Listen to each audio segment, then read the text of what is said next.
सुजानगढ़ का सोमू अपनी पत्नी मालती के साथ रहता था। वो बड़ा ही दयालु और परमेश्वर में विश्वास रखने वाला व्यक्ति था। दोनों पति पत्नी हमेशा सबकी मदद के लिए तैयार रहते थे। एक दिन सोमू के दरवाजे पर गांव के शंकर ने आवाज दी, सोमू भैया, कहाँ हैं आप? जल्दी बाहर आइए। क्या बात है शंकर, तुम इतने परेशान क्यों लग रहे हो? भैया, मेरे पिताजी की तबीयत बहुत खराब है। अब लगता है कि वो और नहीं बचेंगे।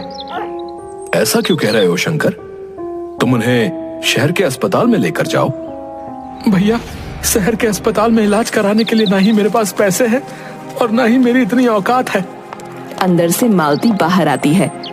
शंकर भैया, ये लीजिए पैसे और आप दोनों तुरंत पिताजी को लेकर डॉक्टर के पास शहर जाइए।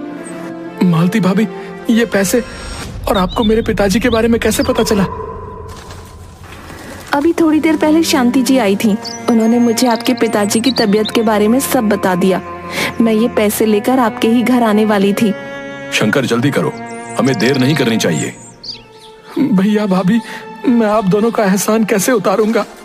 ये सब बातें बाद में करना, अभी शहर के लिए निकलते हैं। सोमू शंकर के साथ उसके पिता को लेकर शहर के अस्पताल में जाता है और कुछ दिनों में ही शंकर के पिता ठीक होकर गांव वापस आ जाते हैं। भैया, पिताजी अब बिल्कुल ठीक है। डॉक्टर ने भी कहा है कि अब डर की कोई बात नहीं है। ये तो बहुत अच्छी बात है। उम्र है तो कुछ ना कुछ लगा ही रहता है। बस उनकी सेवा करो और उन्हें खुश रखो। भैया, अगर आप लोग नहीं होते तो आज मैं अनाथ होता। अरे तू कैसी बातें कर रहा है? हम सब एक परिवार ही तो हैं। भैया, सही कहते हैं गांव वाले कि आप और भाभी दोनों इस गांव के लिए भगवान हैं। हमेशा सबकी मदद करते हैं।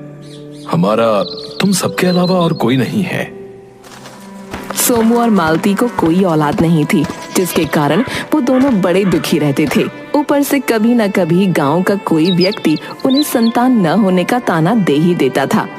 सोमू एक दिन सुबह सुबह बाजार की तरफ जा रहा था।